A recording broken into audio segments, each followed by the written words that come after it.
Z Conta, contos brasileiros pelo Grupo Z. Neste episódio, A Feiticeira, de Inglês de Souza.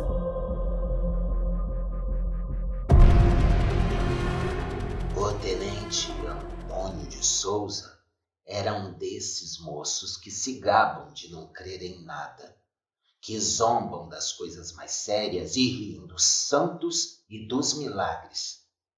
Costumava dizer que isso de alma do outro mundo era uma grande mentira, que só os tolos temem os lobisomens e feiticeiras. Jurava ser capaz de dormir uma noite inteira dentro do cemitério e até de passear às 10 horas pela frente da casa do judeu em sexta-feira maior. Eu não lhe podia ouvir tais leviandades em coisas medonhas e graves sem que o meu coração se apertasse e um calafrio me corresse a espinha. Quando a gente se habitua a venerar os decretos da providência sob qualquer forma que se manifestem, quando a gente chega à idade avançada em que a lição da experiência demonstra a verdade do que os avós viram e contaram, custa ouvir com paciência o sarcasmo com que os moços tentam ridicularizar as mais respeitáveis tradições, levados por uma vaidade tola, pelo desejo de parecerem espíritos fortes, como dizia o Dr. Rebelo. Peço sempre a Deus que me livre de semelhante tentação. Acredito no que vejo e no que me contam pessoas fidedignas, por mais extraordinária que pareça. Sei que o poder do Criador é infinito e a arte do inimigo vária. Mas o tenente Souza pensava de modo contrário. Apontava o dedo com a lua, deixava-se ficar deitado quando passava o enterro, não se benzia ouvindo o canto da mortalha, dormia sem camisa, ria-se do trovão. Alardeava o ardente desejo de encontrar um curupira, um lobisomem ou uma feiticeira, e ficava impassível vendo cair uma estrela, e achava graça o cantagoreiro do Acauã, que tantas desgraças ocasiona. Enfim, ao encontrar um agouro, sorria e passava tranquilamente, sem tirar da boca o seu cachimbo de verdadeira espuma do mar. Quereis saber uma coisa? Filho meu não frequentaria esses colégios e academias onde só se aprende o desrespeito da religião. Em Belém, parece que todas as crenças velhas vão pela água abaixo.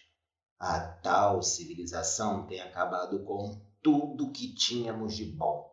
A mocidade imprudente e leviana afasta-se dos princípios que os pais lhe incutiram no berço, lisonjeando-se de uma falsa ciência que nada explica e aqui, mais acertadamente, se chamaria charlatanismo. Os maus livros, ou os livros novos, cheios de mentiras, são devorados avidamente. As coisas sagradas, os mistérios, são cobertos de motejos. E, em uma palavra, a mocidade hoje, como o tenente Souza, proclama alto que não crê no diabo, salvo seja que ela me escapou a palavra, nem nos agouros, nem nas feiticeiras, nem nos milagres. É de se levantar as mãos para os céus, pedindo a Deus que não nos confunda com tais ímpios.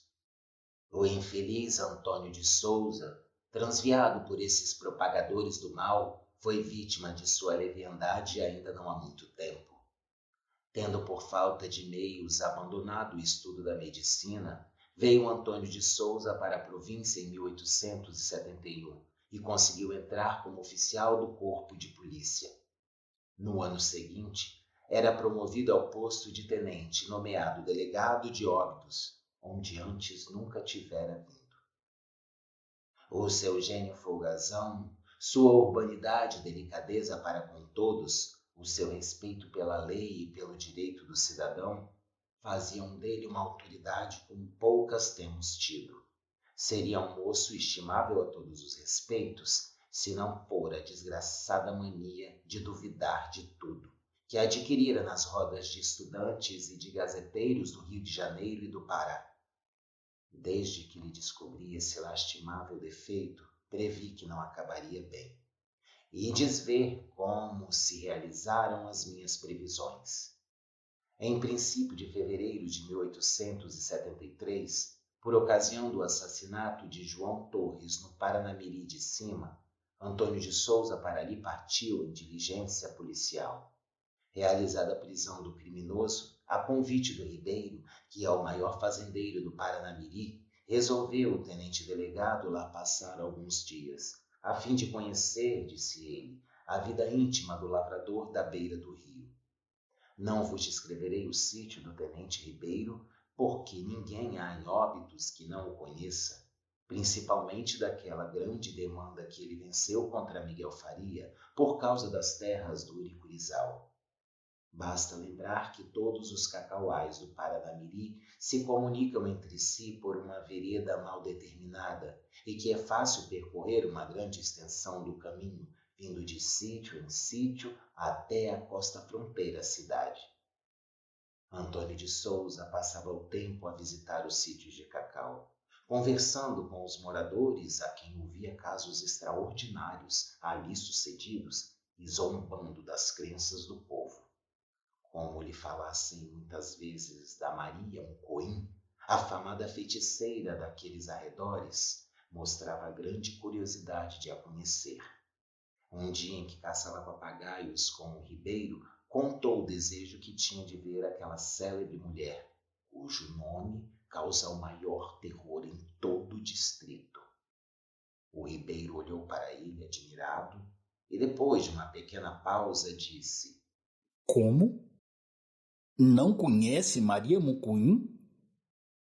Pois olhe, ali a tem. E apontou para uma velha que, a pequena distância deles, apanhava galhos secos. O tenente Souza viu na Maria Mucoim uma velhinha magra, alquebrada, com os olhos pequenos, de olhar sinistro, as maçãs do rosto muito salientes, a boca negra que, quando se abria num sorriso horroroso, deixava ver um dente, um só, comprido e escuro. A cara cor de cobre, os cabelos amarelados presos ao alto da cabeça por um trepa-moleque de tartaruga, tinha um aspecto medonho que não consigo descrever.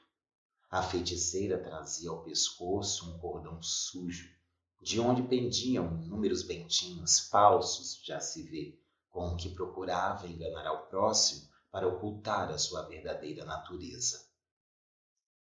Quem não reconhece à primeira vista essas criaturas malditas que fazem pacto com o inimigo e vivem de suas sortes más, permitidas por Deus para castigo dos nossos pecados? A Maria Mucoim, segundo dizem más línguas, que eu nada afirmo nem quero afirmar, pois só desejo dizer a verdade para o bem-estar da minha alma. Fora outrora caseira do defunto Padre João, vigário de Óbidos. Depois que o reverendo foi dar contas a Deus do que fizera cá no mundo, e severas devia ser, segundo se dizia. A tapuia retirou-se para o Paranamirim, onde, em vez de cogitar em purgar os seus grandes pecados, começou a exercer o hediondo ofício que sabeis, naturalmente pela certeza de já estar condenada em vida. Quem nada pode esperar do céu, pede auxílio às profundezas do inferno. E se digo isso, não por leviandade o menciono. Pessoas respeitáveis afirmaram ter visto a tapuia transformada em pata, quando é indubitável que Mucoim jamais criou aves dessa espécie. Mas o Antônio de Souza é que não acreditava nessas toleimas. Por isso atreveu-se a caçoar da feiticeira. Então, tia velha, é certo que você tem pacto com o diabo? Lá me escapou a palavra maldita, mas foi para referir o caso tal como se passou. Deus me perdoe. A tapuia não respondeu, mas pôs-se a olhar para ele com aqueles olhos sem luz, que intimidam aos mais corajosos pescadores da beira do rio. O rapaz insistiu, admirando o silêncio da velha. É certo que você é feiticeira? O demônio da mulher continuou calada e, levantando um feixe de lenha, pôs-se a caminhar caminhar com passos trôpegos. Souza impacientou-se. Falas ou não falas, mulher do... Como moço de agora, o tenente gastava muito o nome do inimigo do gênero humano. Os lábios da velha arregaçaram-se, deixando ver o único dente. Ela lançou ao rapaz um olhar longo, que parecia querer transpassar-lhe o coração. Olhar diabólico, olhar terrível, de que Nossa Senhora nos defenda, a mim e a todos os bons cristãos. O riso murchou na boca de Antônio de Souza. A gargalhada próxima a arrebentar ficou-lhe presa na garganta e ele sentiu o sangue gelar-se-lhe nas veias. O seu olhar sarcástico e curioso submeteu-se à influência dos olhos da feiticeira. Quiçá pela primeira vez na vida soubesse então o que era medo. Mas não se mostrou vencido, que de rija têmpera de incredulidade era ele. Começou a dirigir motejos de toda a espécie à velha, que se retirava lentamente, curvada e trôpega, parando de vez em quando e voltando para o moço o olhar amortecido. Este, conseguindo afinal soltar o riso, dava gargalhadas nervosas que assustavam os japins e afugentavam as rolas das moitas do cacau. Louca e imprudente mocidade. Quando a Maria Mucoim desapareceu por detrás dos cacaueiros, o ribeiro tomou o braço do hóspede e obrigou a voltar para casa. No caminho ainda deram alguns tiros, mas de caça nem sinal, pois se em algum animal acertou o chumbo, foi num dos melhores cães do ribeiro, que ficou muito penalizado e viu logo que aquilo era mau agouro. O ribeiro, apesar das ladroeiras que todos lhe atribuem, é homem crente de bastante siso. Quando chegaram à casa de vivenda, seriam 6 horas da tarde. Ribeiro esprabou com brandura ao amigo que fizera a feiticeira, mas o desgraçado rapaz riu-se, dizendo que iria no dia seguinte visitar a tapuia. Debalde, o dono do sítio, tentou dissuadi-lo de tão louco projeto. Não conseguiu. Era de mais a mais esse dia, uma sexta-feira. Antônio de Souza, depois de ter passado toda a manhã muito agitado, armou-se de um terçado americano e abalou para o cacaual. A tarde estava feia. Nuvens cor de chumbo cobriam quase todo o céu. Um vento muito forte soprava do lado de cima e o rio corria com velocidade, arrastando velhos troncos de cedro e periantãs enormes onde as jaçanãs saltavam pios de aflição. As aningas esguias curvavam-se sobre as ribanceiras. Os galhos secos estalavam e uma multidão de folhas despegava-se das árvores para voar ao sabor do vento. Os carneiros aproximavam-se do abrigo, o gado mugia no curral. Bandos de periquitos e de papagaios cruzavam-se nos ares em grande algazarra. De vez em quando, dentre as trêmulas aningas, saía a voz solene do unicórnio. Procurando aninhar-se, as fétidas ciganas aumentavam com um grasnar corvino a grande agitação do rio, do campo e da floresta. Adiantavam os sapos dos atoleiros e as rãs dos capinzais o seu concerto noturno, alternando o canto desenchabido. Tudo isso viu e ouviu o tenente Souza do meio do terreiro, logo que transpôs a soleira da porta. Mas convencerá um espírito forte a precisação dos agouros que nos fornece a maternal e franca natureza? Antônio de Souza internou-se resolutamente no cacaual. Passou sem parar nos sítios que lhe ficavam no caminho, e os cães de guarda, saindo-lhe ao encontro, não conseguiram arrancar a profunda meditação em que caíra. Eram 6 horas quando chegou à casa da Maria Mucoim, situada entre terras incultas nos confins dos cacauais da margem esquerda, e, segundo dizem, um sítio horrendo e bem próprio de quem o habita. Numa palhoça miserável, na narrativa de pessoas dignas de toda consideração, se passavam as cenas estranhas que firmaram a reputação da antiga caseira do vigário. Já houve quem visse, ao clarão de um grande incêndio que iluminava a tapeira, a Maria Mucoim dançando sobre a cumieira danças diabólicas, abraçada a um bode negro, coberto com um chapéu de 3 bicos, tal qual como ultimamente usava o defunto padre. Alguém, ao passar por ali a deshoras, ouviu o triste piar do murucututu ao passo que o sufocava um forte cheiro de enxofre.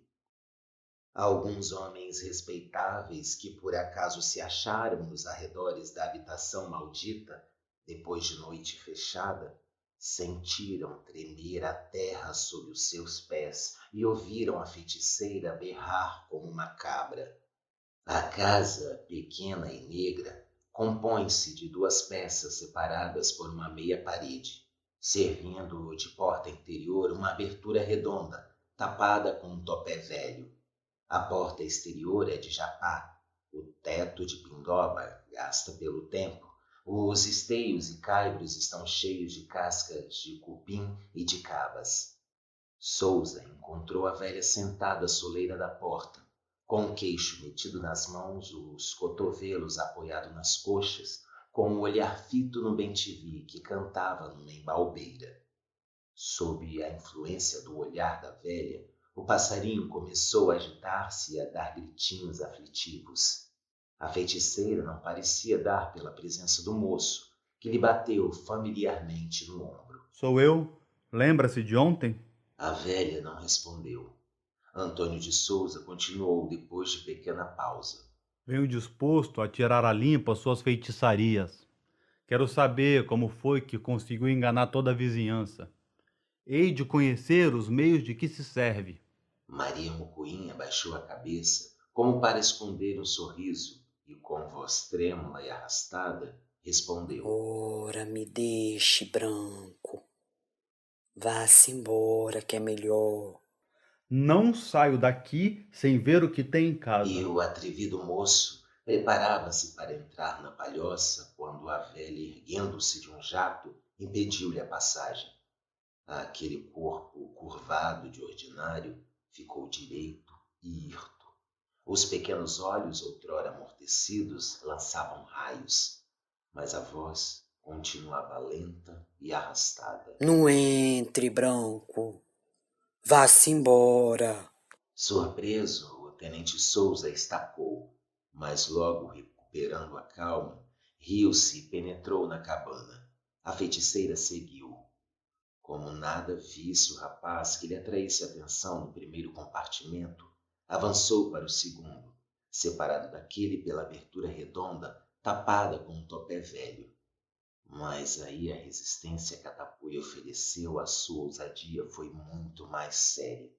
Colocou-se de pé, crescida e tesa, à abertura da porta e abriu os braços para impedir-lhe com o corpo indiscreta visita.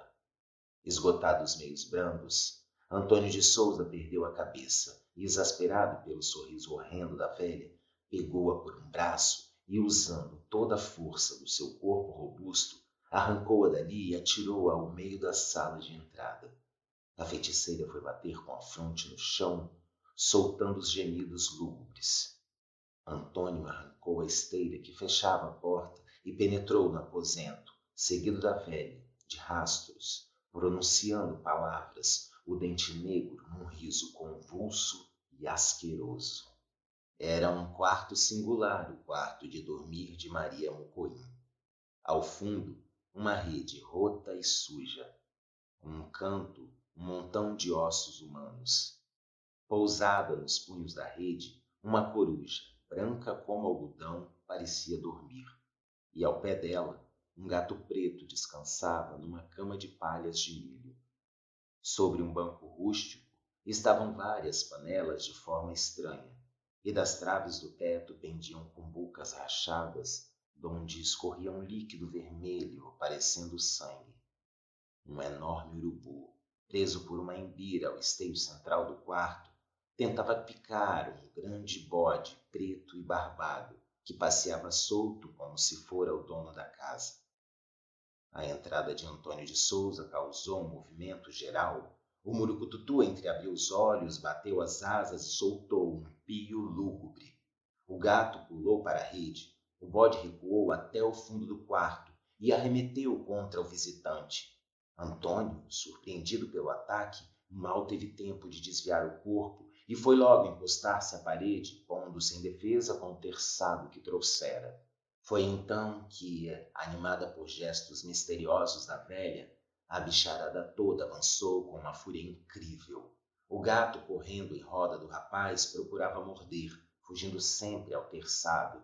O urubu, solto como por encanto da corda que o prendia, esvoaçava-lhe em torno da cabeça, querendo bicar-lhe os olhos. Parecia-lhe que se moviam os ossos humanos amontoados a um canto, e que das cumbucas corria sangue vivo. Antônio começou a arrepender-se da imprudência que cometera. Mas era um valente moço, e o perigo lhe redobrava a coragem. Num lance certeiro, conseguiu ferir o bode no coração, ao mesmo tempo que dos lábios lhe saía inconscientemente uma invocação religiosa. Jesus Maria! O diabólico animal deu um berro formidável e foi recuando cair sem vida sobre um monte de ossos. Ao mesmo tempo, o gato estorceu-se em convulsões terríveis e o urubu e a coruja fugiram pela porta aberta. A Mucoim, vendo o efeito daquelas palavras mágicas, soltou urros de fera e atirou-se contra o tenente, procurando arrancar-lhe os olhos com as aguçadas unhas. O moço agarrou-a pelos raros e amarelados cabelos e lançou-a contra o esteio central. Depois fugiu. Sim, fugiu, espavorido, aterrado. Ao transpor o limiar, um grito obrigou a voltar a cabeça. A Maria Mucoim, deitada com os peitos no chão e a cabeça erguida, cavava a terra com as unhas, arregaçava os lábios roxos e delgados e fitava no rapaz aquele olhar sem luz, aquele olhar que parecia querer traspassar-lhe o coração. O tenente Souza, como se tivesse atrás de si o inferno todo, pôs-se a correr pelos cacauais. Chovia a cântaros. Os medonhos trovões do Amazonas atroavam os ares. De minuto em minuto, relâmpagos rasgavam o céu. O rapaz corria. Os galhos úmidos das árvores batiam-lhe no rosto. Os seus pés enterravam-se nas folhas molhadas que tapetavam o solo. De quando em quando ouvia o ruído da queda das árvores feridas pelo raio ou derrubadas pelo vento, e cada vez mais perto o uivo de uma onça faminta. A noite era escura, sol guiava a luz intermitente dos relâmpagos. Ora batia com a cabeça em algum tronco de árvore, ora os cipós amarravam-lhe as pernas, impedindo-lhe os passos. Mas ele ia prosseguindo sem olhar para trás, porque temia encontrar o olhar da feiticeira e estava certo de que o seguia uma legião de seres misteriosos e horrendos. Quando chegou ao sítio do Ribeiro, molhado, roto, sem chapéu e sem sapatos, todos dormiam na casa. Foi direto à porta do seu quarto, que dava para a varanda. Empurrou-a, entrou e atirou-se ao fundo da rede, sem ânimo de mudar de roupa. O desgraçado ardia em febre. Esteve muito tempo de olhos abertos, mas em tal prostração que nem pensava, nem se movia. De repente, ouviu um leve ruído por baixo da rede e despertou da espécie de letargo em que caíra. Pôs um pé fora, procurando o chão, mas sentiu uma umidade. Olhou e viu que o quarto estava alagado. Levantou-se apressado. A água vinha enchendo o quarto, forçando a porta. Assustado, correu para fora. Um grito chegou-lhe aos ouvidos. Tá cheia! Um espetáculo assombroso ofereceu-se-lhe à vista. O Paranamiri transbordava. O sítio do Ribeiro estava completamente inundado e a casa começava a sê-lo. Os cacauais, os aingás, as laranjeiras iam pouco a pouco mergulhando.